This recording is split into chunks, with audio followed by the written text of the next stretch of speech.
Hello and welcome to online reflection for this week here on Liberton Kirk Online. It's lovely to be with you, and it's great to continue our journey as we look into the Psalms. And this psalm in particular can read like a journal entry for each and every one of us. But what it speaks about is not just about how we look into ourselves and point out all the things that are wrong or are flawed, but more importantly, it directs us to look to someone who can provide so much wisdom and so much power than we could ever possibly imagine. Let's find that out together as we read together Psalm 73, verse 26. It says this: My flesh and my heart may fail, but God is the strength of my heart and my portion forever. I was thinking about this psalm, and one lyric in particular came to my mind, and it comes from the legendary Canadian singer-songwriter, poet, and novelist Leonard Cohen.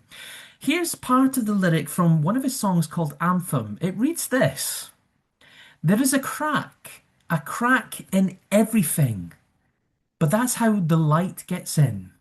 And just to show you a visual demonstration, you can see here kind of this big crack in the middle of my background. But above all, you can see the light that is piercing through the crack. And is a good demonstration for us because I think it's safe to say that there will be moments in our lives where we feel that because we are not good enough, that we are beyond the reach of God's love. And maybe we can place doubt on ourselves from time to time, thinking that we are not smart enough, not strong enough, not confident enough to be worthy of His presence in our lives. And it's a very real tension that we can all experience from those moments in time to time. But yet the psalmist here, as we have just heard, is in that moment of pure vulnerability.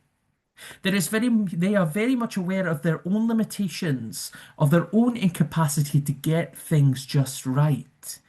And so they scream to the Lord that their own flesh and their own heart are most vulnerable to defeat.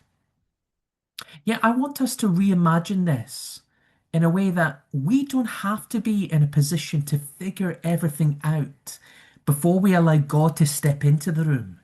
We don't have to have that strength that we desire or that wisdom that is required in order for the Lord to move into our lives.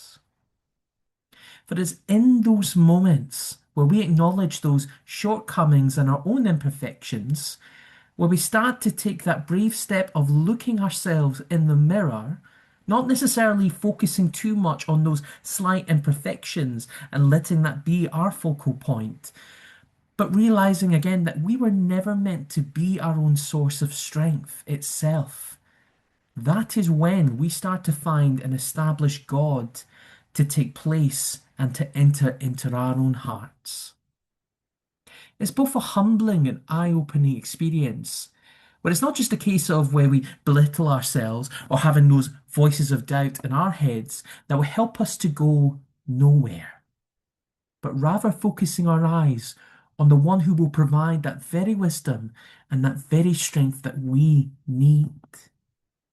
And you can imagine if this psalm continues, and it does continue, but rather than just saying that God is my portion and my strength forever, perhaps for each and every one of us, we could also continue that psalm to say that God has been in those moments where the cracks were beginning to show, to pierce His light of love and strength and wisdom, to highlight the darkest parts of our lives so it can be illuminated and we can be illuminated in His love and grace.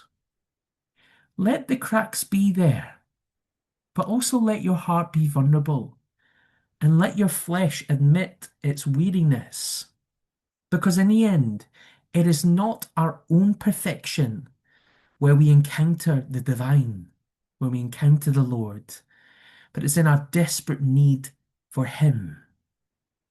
Be vulnerable. Open your eyes, open your hearts, open your hands in order to lift up, but also to receive. And that's my encouragement for you this week. Until next time, God bless you and have a wonderful week ahead.